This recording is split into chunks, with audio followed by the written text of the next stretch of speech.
Thank you so much for joining us for this live town hall conversation on the challenges of life post-incarceration, the importance of communal support for the formerly incarcerated, and the power of second chances.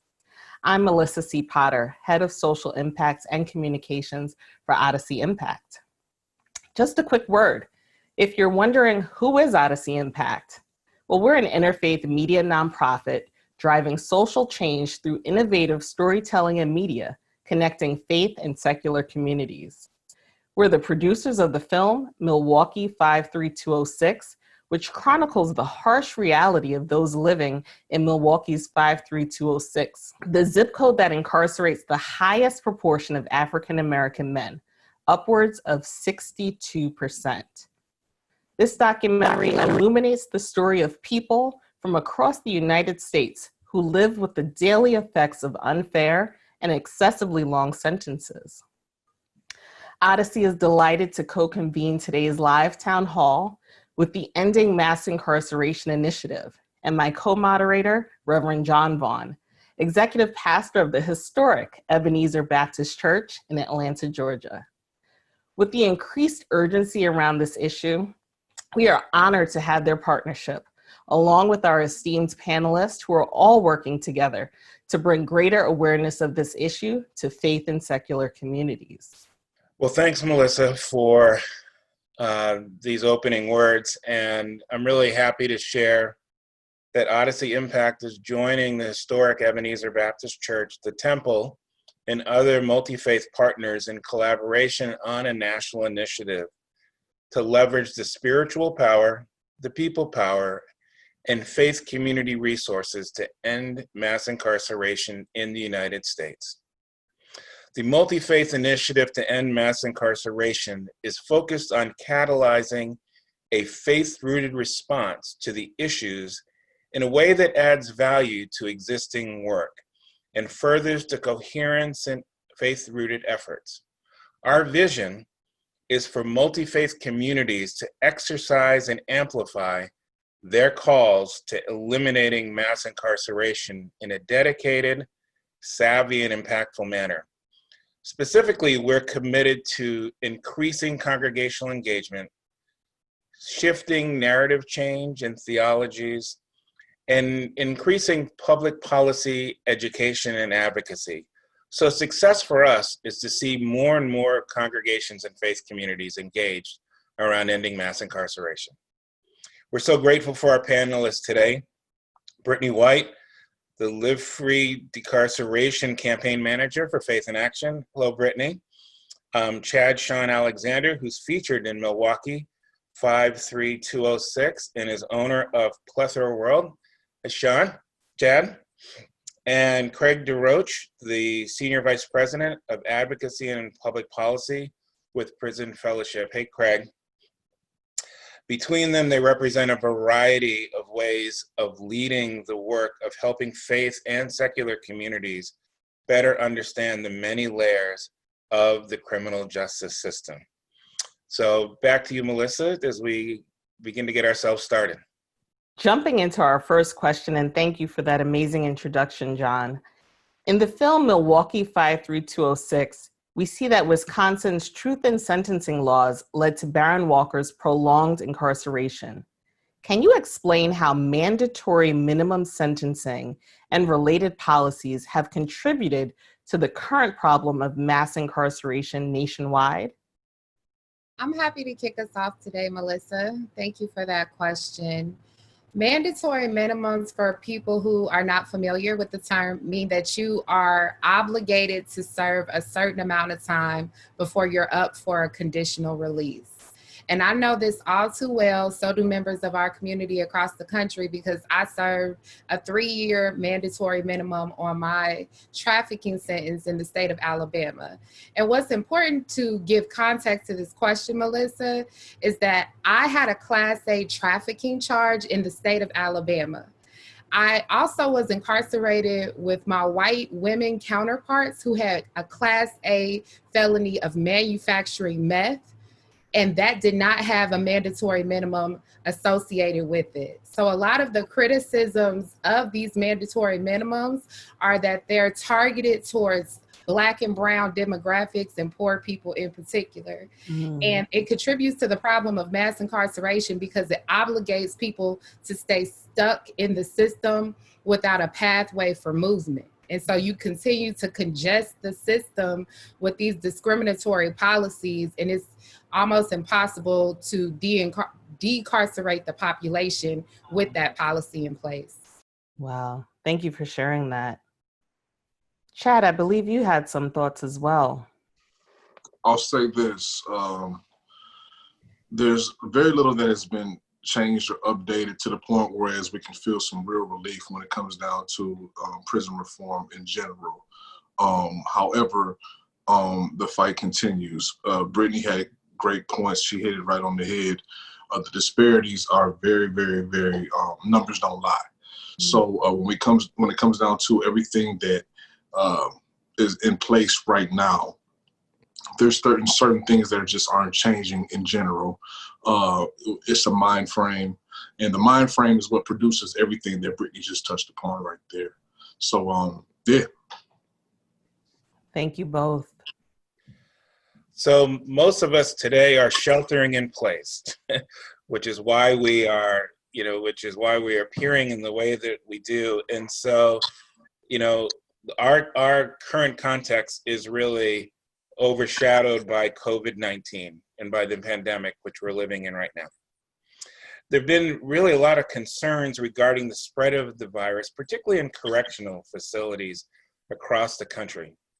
So in response, many have discussed decarceration in an effort to reduce the spread in order to save lives.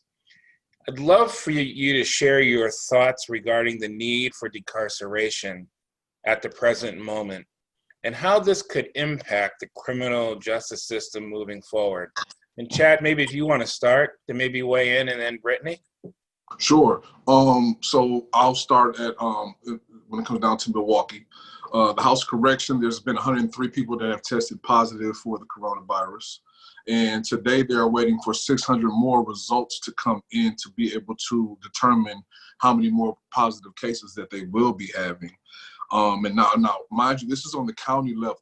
This is just on the county level and not on the state level. And I have information on the state level as well.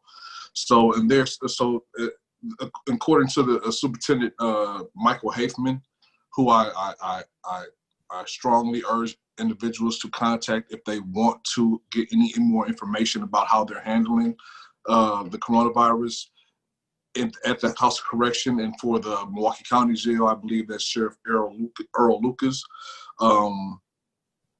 In no way, shape, or form has any correctional facility been prepared to handle a pandemic at all.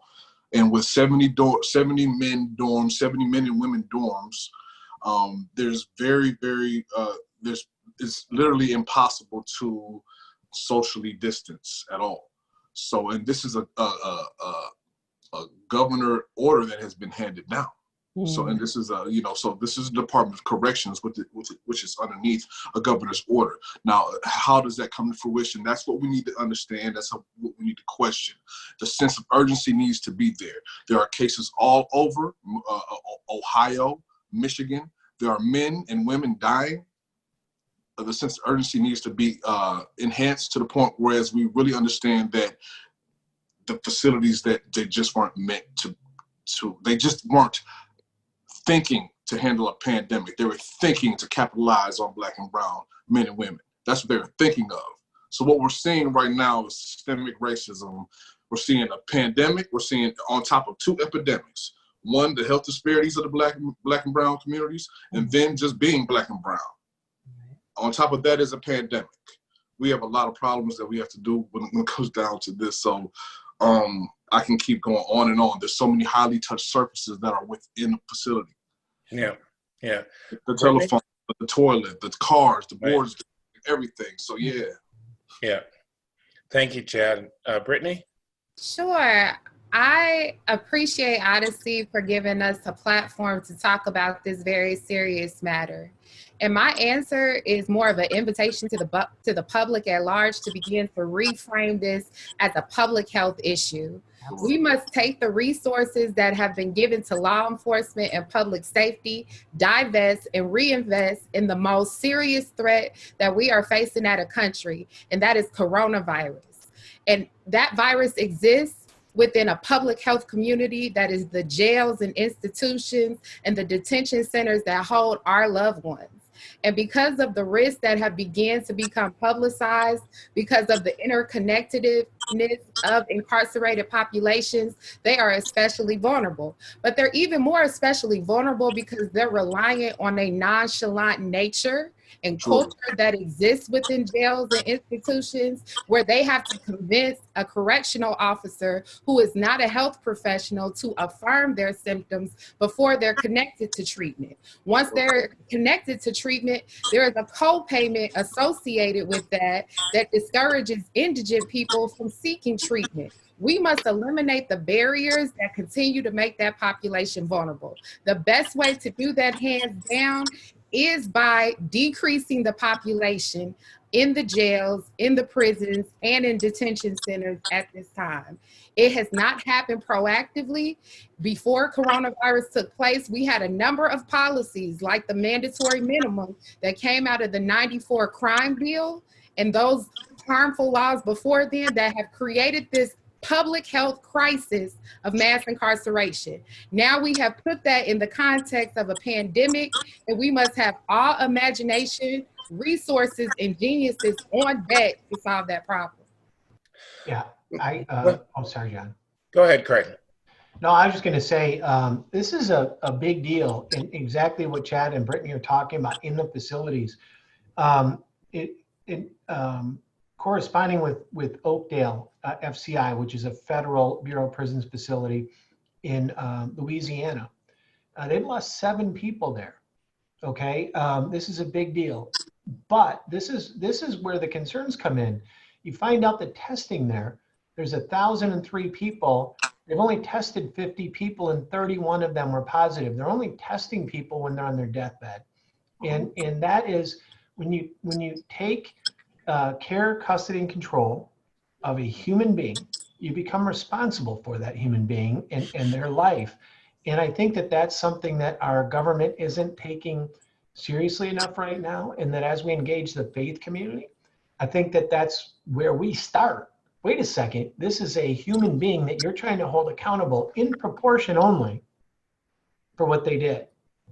And I can tell you that it's a lot more than 9 out of 10 people are not supposed to be exposed to death as a part of their sentence. And we're not taking that seriously. We're not looking after this as a primary responsibility of government. We've taken control of people's lives. It's our duty in the Constitution to provide for those people what they need. And it's not being taken seriously as this spreads.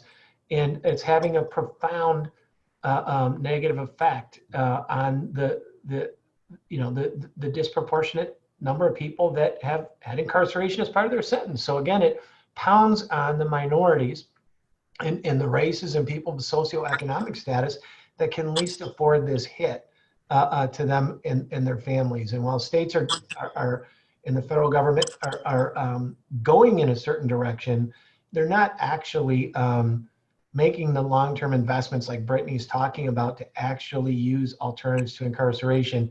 This should be a really clear, flashing neon sign for all of our governments. You can't do this anymore when the pandemic's over. You can't huddle masses of people in these dysfunctional facilities that don't have the resources, don't have the healthcare, don't have the ability to distance and to be healthy in there. And I think it's a huge wake-up call for our culture on something they've disregarded for 50 years.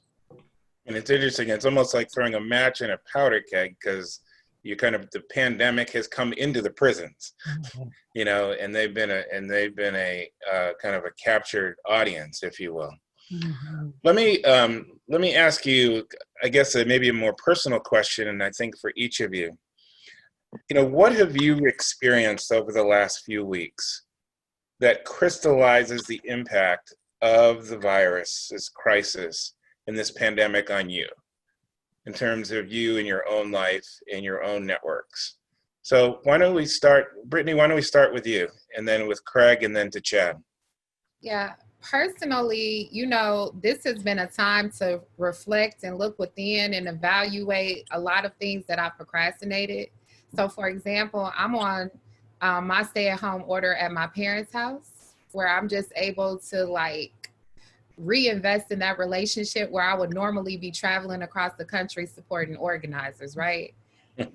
Meanwhile, these little braids are just trying to hold on. Trying to hold on to my self-dignity in the meanwhile. And as far as my professional life goes, it has been exhausting because I spend a lot of time holding space for the strong people who are on the ground working with formerly incarcerated and incarcerated populations. So particularly in New York, Detroit, and New Orleans, and Chicago, and Jersey, those are a lot of Black women who are leading out that work, and they are in grief because they're seeing death within their faith communities. So on top of fighting for policy to convince our decision makers these needs need to be met, they're also in a perpetual state of grief. And so just trying to balance that out, invite them to be well, and make decisions that could affect everybody's lives is just a duality. Thank you, Brittany. Yeah, a little bit of the same, John. It's a bit overwhelming. I too have, kind of taken a step back to look at the big picture here. Because for me, in my own walk, where I hit a very low bottom and was unemployable, and when I went through my second trial and had to come up out of addiction and things like that, I still had opportunities out there, and we had the opportunities, and we even had the White House out saying our economy is never going to be what it can be unless we include the people that have criminal records, that have done time in prison, in their reentry, in the jobs, in the families, in the community. It was a great message, and he's been saying it consistently for the next 2 years. My concern is, what about now? What about when it's 22% unemployment, not zero unemployment? Who's going to stand in the gap and lift up these voices of all these folks that I'm being devastated personally, and in my family, and with the layoffs and all of this stuff. And we know the people that we serve in this work are when the music stops, they're the least likely to get a chair. And so it's a tremendous amount of work that we all are going to have to bring ourselves up to the challenge of. God says he doesn't give us anything we can't handle. Yeah. And I think that we've built a lot in the narrative of people understanding this is about human lives. There's nobody better or worse as a human being. We're all of equal value. But this is where culture gets to put some of that to the test. And it's going to be difficult, John. Yeah. Chad? Well, when this, when the coronavirus first started, I just, it hit home first very, very hard for me because of the fact that I lost my uncle. My uncle was actually the first Black parole commissioner in the state of Wisconsin, appointed by then Governor Doyle at that point in time. So this hit home very close to home for me, very fast. One of the first 4 Black men in the city of Milwaukee was one of my uncle, a person that I grew up admiring. Him and my dad. It's been very revealing of the goodness people do have within. This time has been. It's been a time to reflect on every subject that you have in your mind that holds a part in your brain that you have in there somewhere. It's been very tough. It has been with just being able not to grieve with funerals, attend funerals, hug your mom in fear of not wanting to give her anything, to do anything to jeopardize her and her health, hugging my sister, hugging my brothers, hugging whoever that, you know, I needed to hug for my grieving process to, you know, even begin. It seems like it hasn't begun at all, somewhat. So, because you keep on seeing new people die from this virus. So, as much pain and you know, sadness that it's caused, it has revealed a lot of, you know, the goodness that people do have and the great people that are in your life and that show good gestures to you during tough times. So I'm going to take the good with the bad always. I just want to make one point, though, when it comes down to the last subject that we talked about, the last question. And that's when the National Guard comes into the House of Corrections, suited up in hazmat gear, and then leaves the people that are in there without any gear whatsoever. That says something to the killer that this virus is. So yeah, it's been a trying time, but I think we'll all get through it. Well, that really, if that's not a visual, I think what is? I mean, before Melissa asks the next question, I've actually been living in Atlanta, but my family is in New York City. And so, you know, I've been both in a shelter in place here in Atlanta, and my family's been in Harlem, you know, and for a while we were it was the center of the epidemic, you know, within the country. And so, you know, we spent a lot of time on the phone and a lot of time on Zoom and managing anxieties, and we're the fortunate ones, you know, because we still are blessed enough to have our positions, and our kids are still being able to learn. But, you know, but we've also did our first funeral on Zoom. And it was our first member who died of the virus. And, you know, so I think it's both the grieving and exercising these new muscles in terms of as faith communities in a pandemic, and how do you respond? And you know, and I think for a lot of us, you know, who maybe have gone through 9/11 or other experiences, our instinct is to draw towards people and the hug and the touch. And this is, in order to be safe, you have to do the opposite, you know, or you're finding new ways to build connections and intimacy. So you all have really touched on that and really appreciate that. So thank you. Melissa? Yeah, John, like your family, I'm just a few minutes away from Harlem, and it's been startling the number of sirens that I've grown accustomed to over the last nearly 50 days. And of course, Chad, our condolences, of course, for your loss, and I'm so sorry to hear that. Just turning to our chat, we do have a question from Marcia out of New York City. She's wondering, and this is a question that anyone can chime in, what is the current status of mandatory minimums, and has there been a change since the 1994 crime bill? I'll start just with a little bit of an overview. There's been a lot of change on mandatory minimums since 1994 at the state level. Some states, including my own state in Michigan, got rid of mandatory minimums. I mean, you could say they still have some, but they're for very extreme things like second conviction for murder, you know, is 25 years and things like that.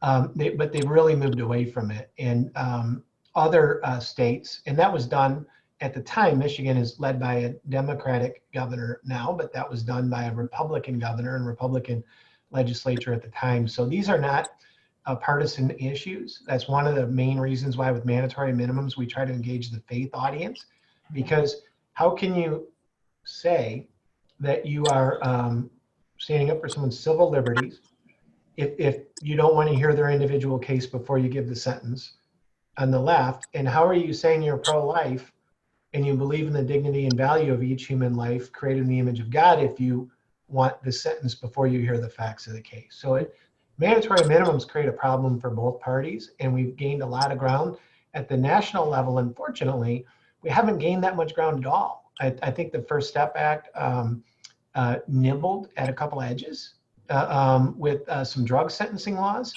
The most important thing that it did was it showed that it wasn't a partisan issue, and that there was an ability for a Republican governor, a Republican-led Senate to be able to participate in the pullback of mandatory minimums.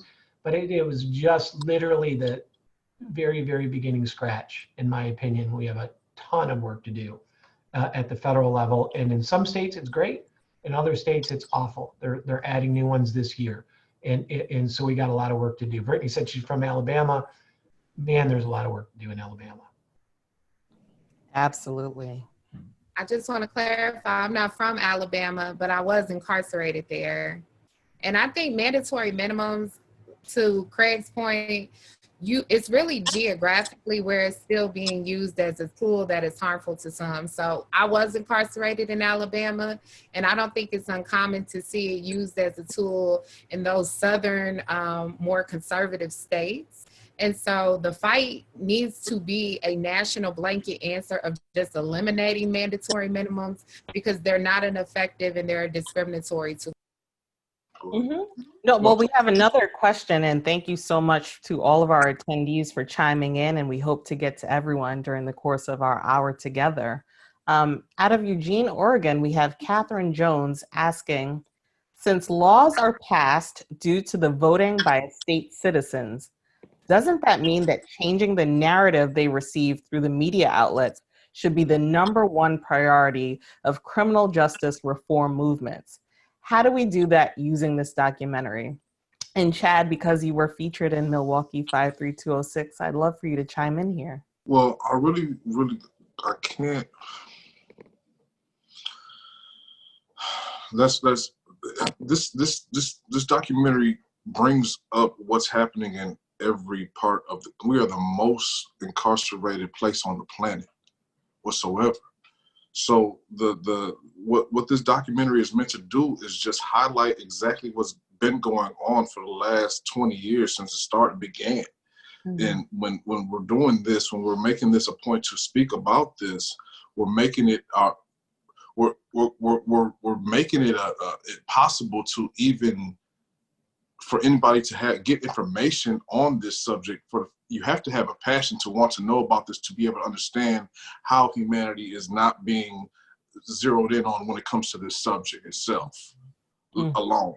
So we're speaking on a subject that is pretty much what we have all, well, not all, what we've seen to mimic chattel slavery, and we've been trying to push this for a while. We've been trying to say the same thing over and over again, repetitive. Will this documentary be the cure-all and change the narrative for how people view individuals, period? That's the whole point. That's what we're trying to do with it. That's how come I flash back to these times all the time. It's not for my health. So when it comes down to how when we're speaking of narrative, we're simply pointing out what's in place. So I really just want to keep that the focus and keep the fact that slavery is happening right now. People are working and holding up these facilities right now for cents on the hour. So I mean, if that's what that's what we're trying to highlight, and that's what we're trying to alter and make different for the next group of people that go through hardships and have to, eventually face this justice system. They want justice when they get there. Of course. And both Craig and Brittany, in your work, you deal with communications and the media. How would you suggest that the narrative could be shifted, other than film or in addition to? Shout out to Catherine. That's my good girlfriend from the formerly incarcerated community that I met through Odyssey. So I just want to show her some love out there. I would just say that I'm hesitant to fight the fight for the majority of my time to be fighting the narrative in the media. I don't think that's the best use of my imagination. Now, we do have to figure out how to use media and print and messaging to serve the needs of our community. But my experience is true whether the media affirms it or not. And I think this pandemic has revealed many of the cracks in the system, such as pretrial detention, mandatory minimums, that advocates such as myself have been highlighting to people for a long time. So I think that this is the day of reckoning, and we have to figure out who is important and just admit that we have sacrificed poor Black and brown people as low-hanging fruit.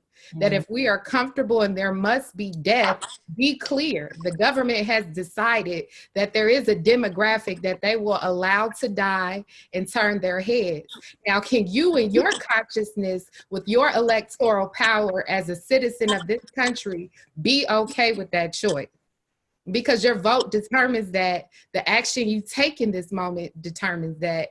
And I want that to be the fight and the messaging that spreads out organically from our community, and then the media picks up. But I'm not going to chase the media to get them on board with what I know to be true, because I've been Black my whole life. Thank you. Same sentiment. I feel the same sentiment Brittany does when it comes down to that. And thank you for saying that, Brittany, because you said it so well.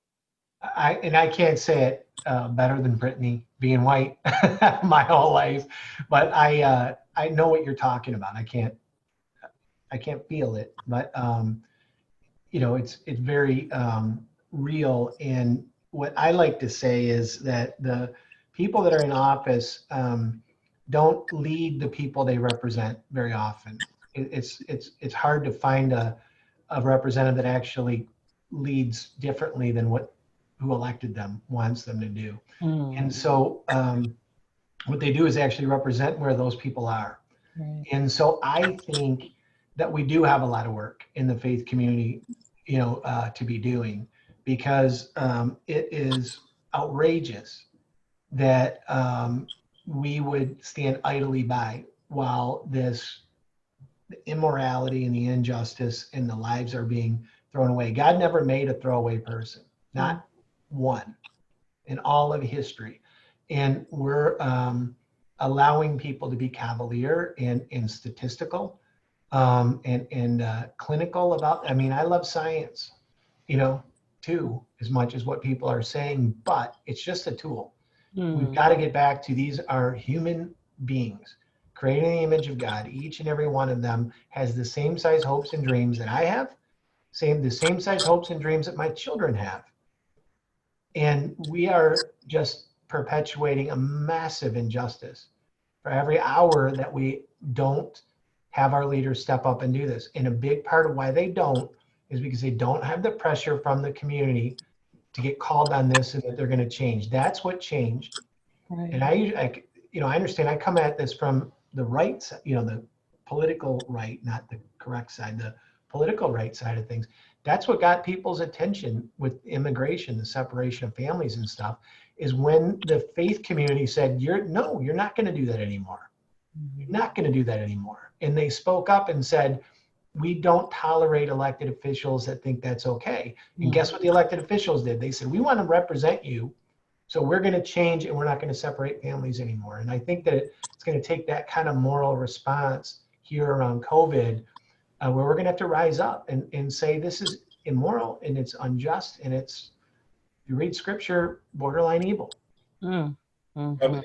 Thank you so much for that, Craig. And Chad and Brittany, I'd be interested in your own reflections on your experience with the faith community, and maybe address the assumption that, faith leaders know how to engage. Do we know how to engage people who are formerly incarcerated with dignity? Are we showing up, in the right way? Are we doing what we need to be doing, or do we have some growing to do? So Brittany, why don't you start and then Chad? I appreciate this question because the faith community is my community. I grew up in the church my whole entire life. I also want to explicitly acknowledge that there are formerly incarcerated people who are clergy as well. So those identities intersect in some cases. And I think that there is no one cookie cutter way for the faith community to show up and get things right in this moment. It's a posture and an intention of how you enter into relationship with formerly incarcerated people that I cannot be clear enough. Nobody wants to be held up as the poor, hungry children of America and be a charity case, because that connects to my pain and my shame. And if you're inviting me to be the best version of myself, then you have to engage me that way. You have to engage me from a place of love, of respect, and you have to see me as an equal. You have to see the love, the relationships, and the development that has been sown into you and offer it in exchange to someone else. And you have to be prepared, John, for it to get messy, that there are going to be situations that come up. Sometimes people may recidivate.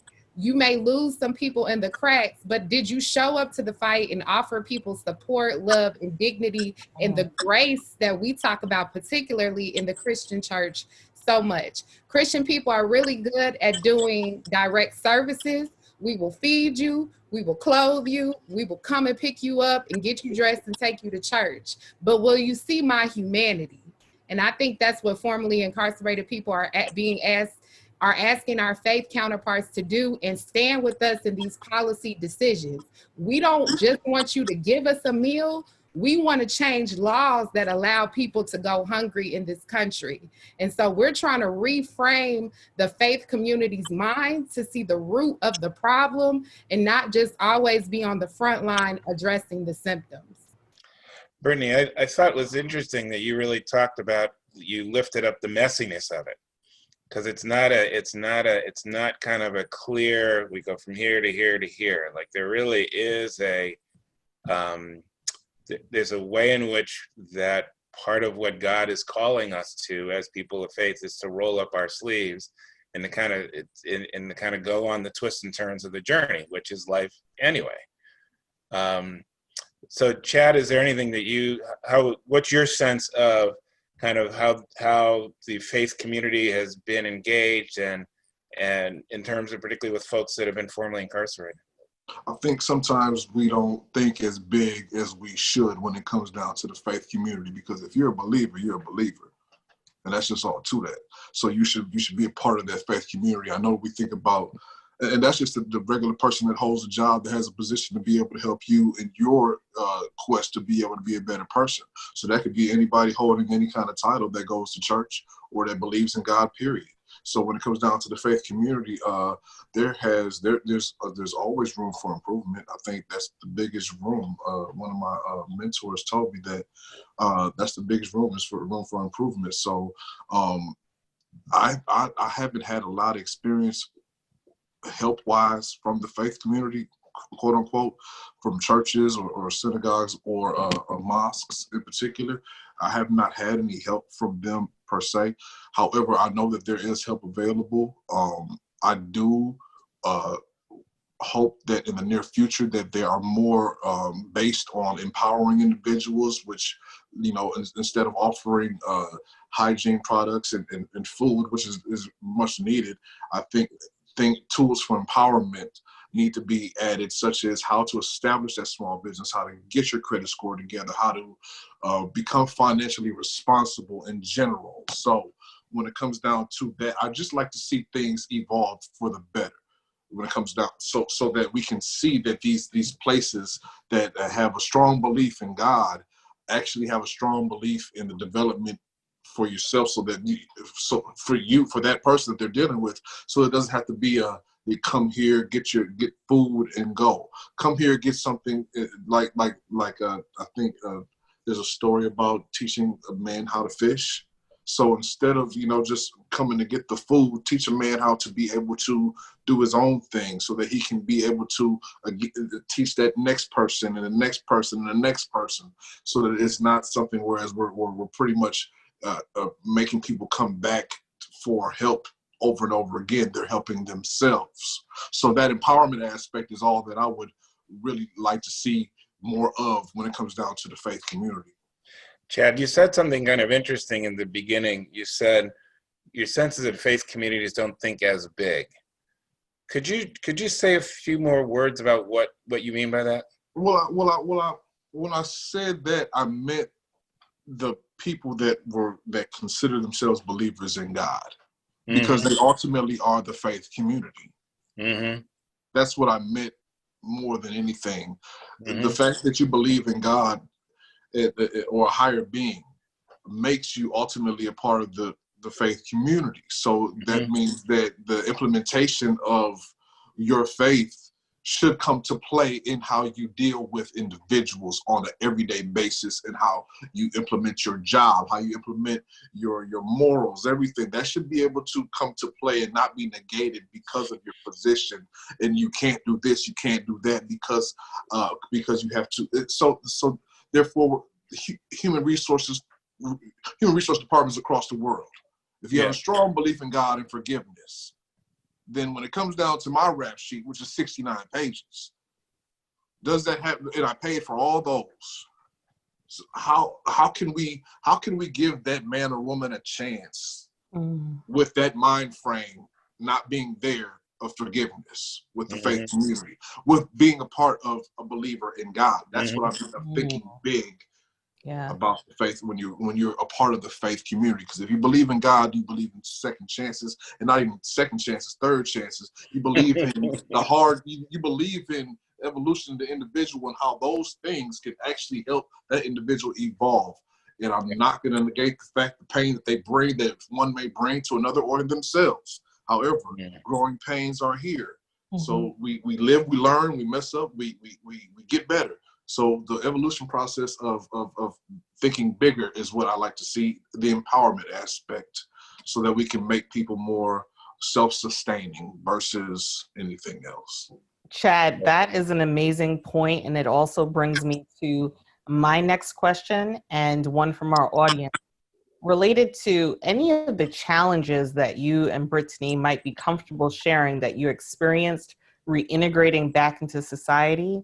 But then also, do you think that getting jobs with any of the nonprofit organizations that partner within our prison systems is a really helpful way for those returning to society to be able to succeed?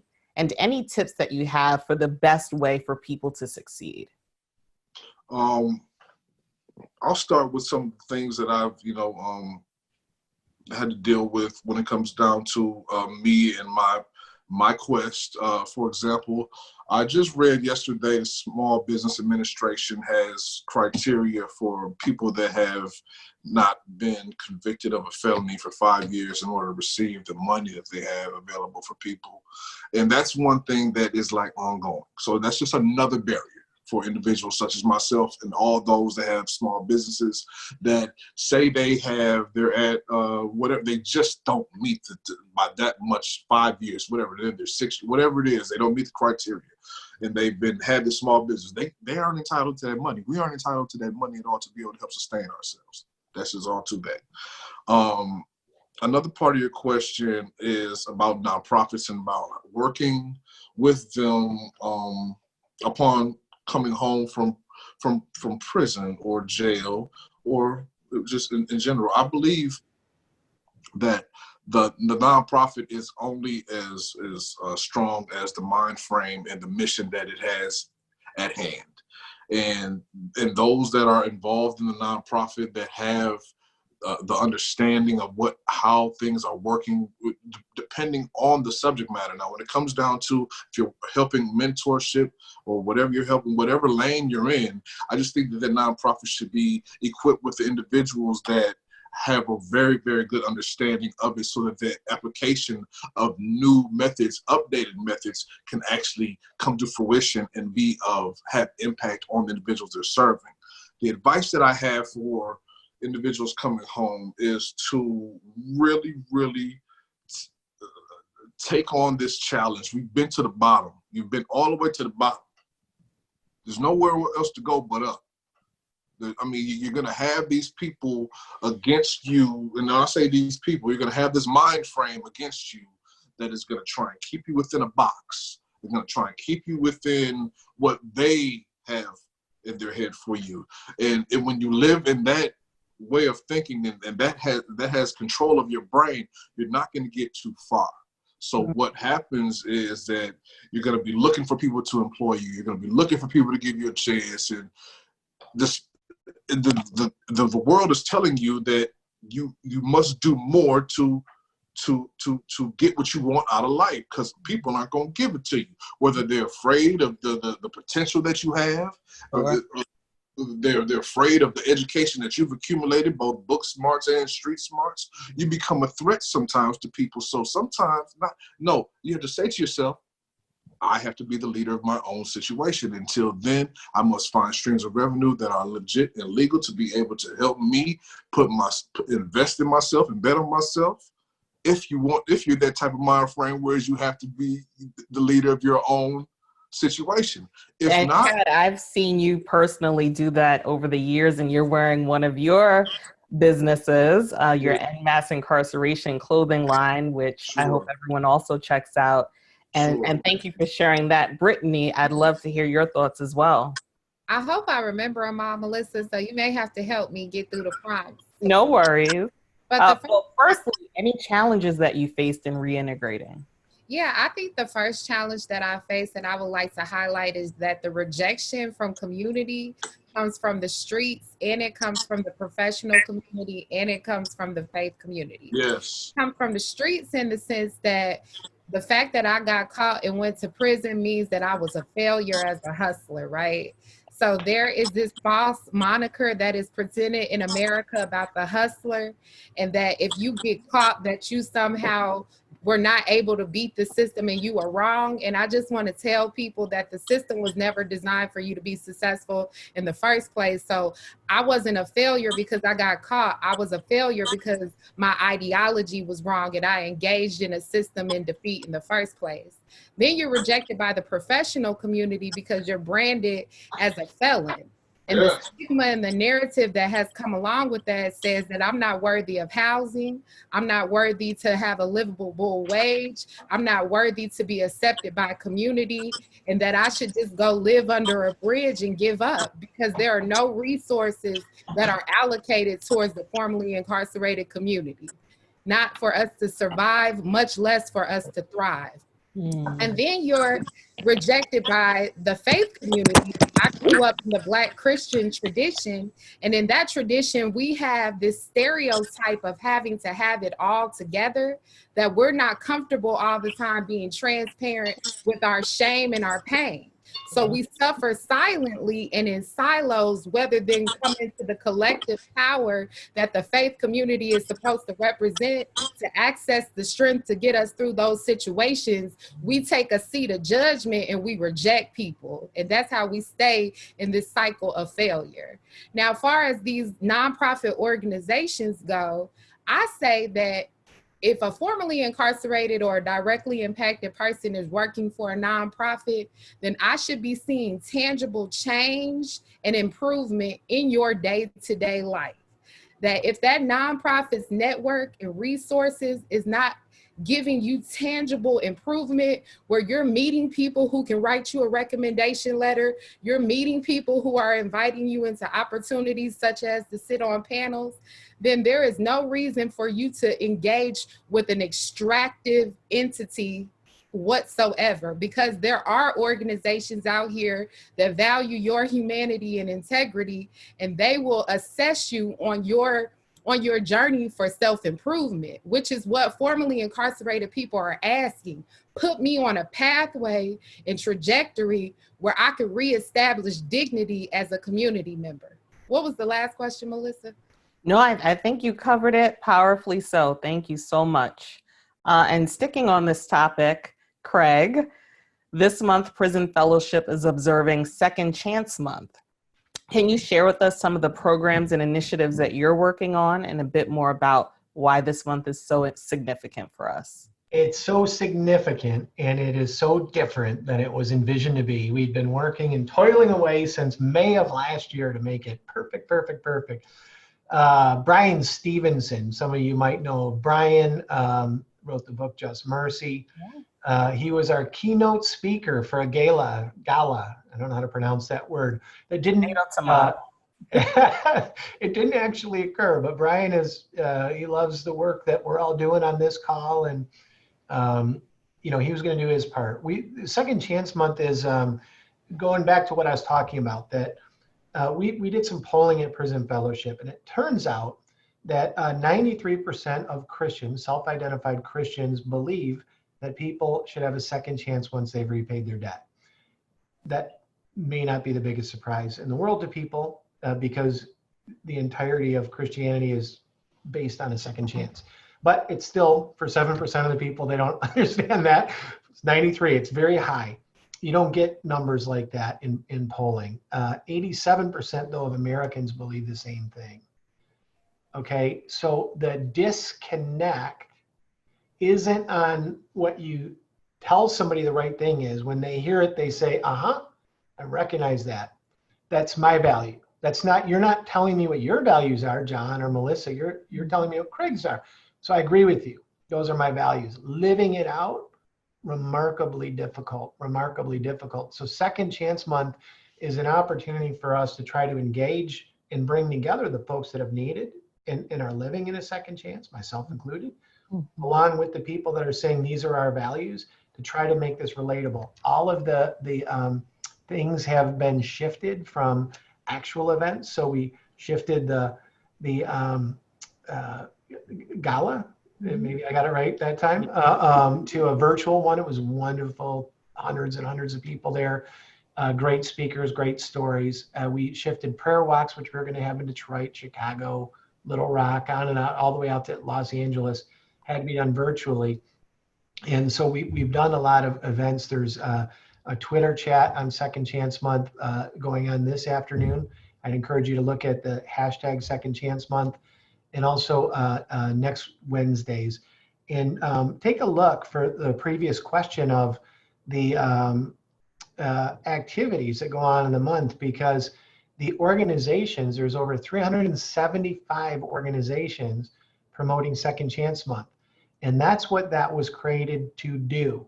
So it's an opportunity for those of you that are on this call to come in and say, I'm going to sign the Justice Declaration that's thousands and thousands of faith leaders have signed. There's an opportunity to, if you're a Christian, and want to pursue this, Outrageous Justice, a small group study guide in your church. But there's also dozens of organizations that have calls like this, opportunities to explain funding or applying for loans or job fairs or anything else. So go to that Second Chance Month.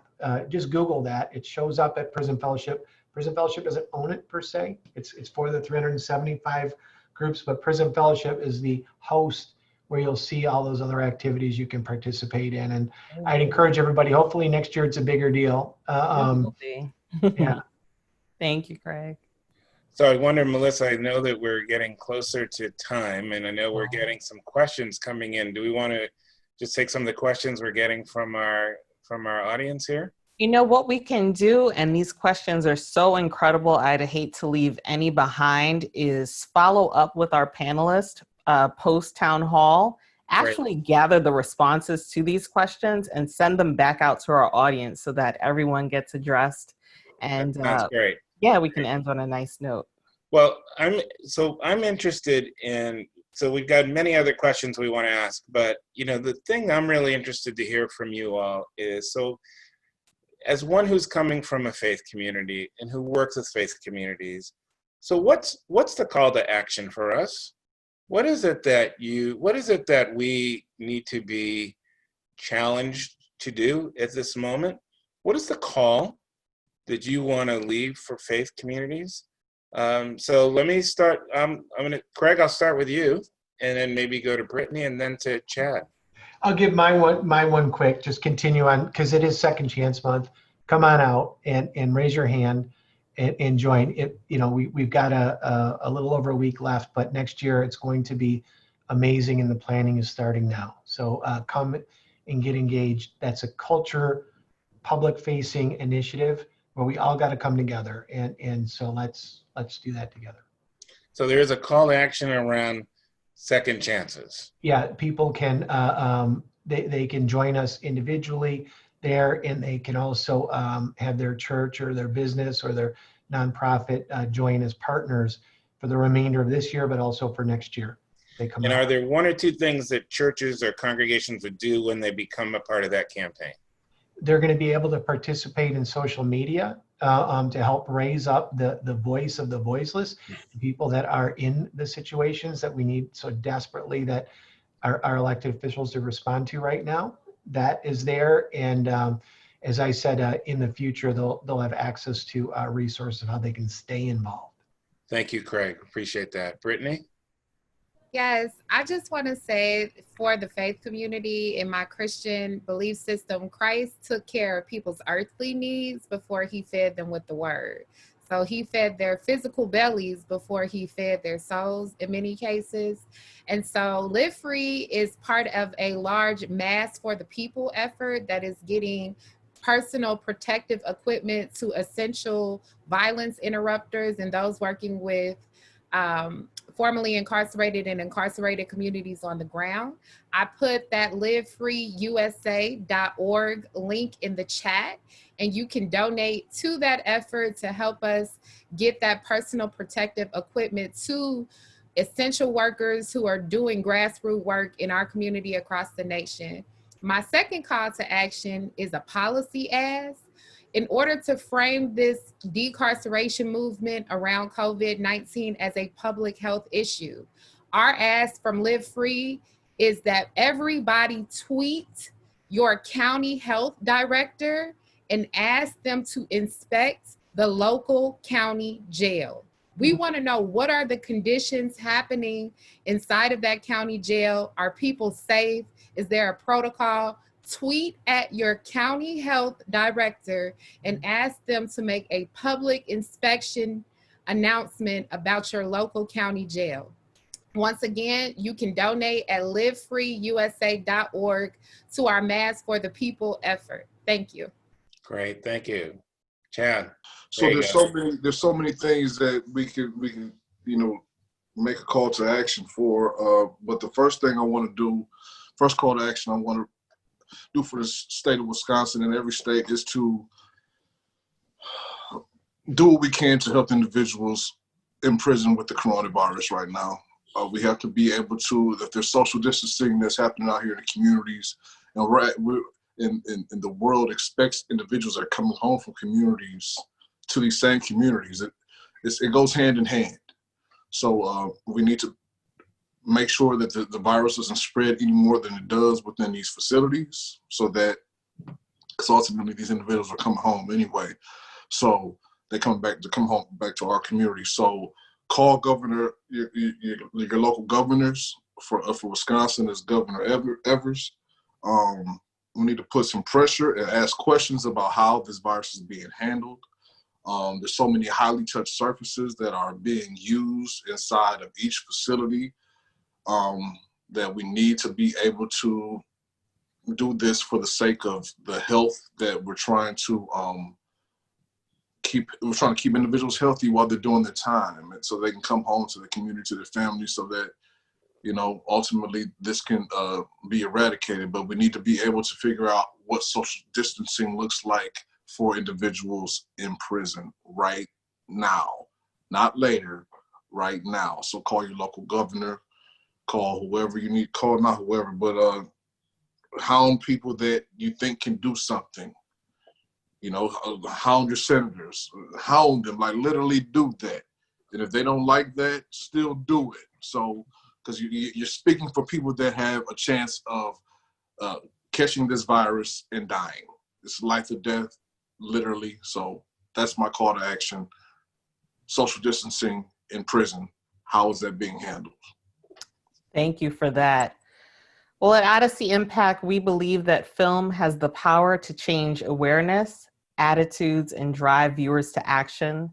We hope that today's town hall has illuminated many pressing issues, and we look forward to continuing this conversation. On behalf of myself, John, Odyssey Impact, and Ending Mass Incarceration, thank you for joining us today. For a free link to view Milwaukee 53206, please visit us at odyssey-impact.org.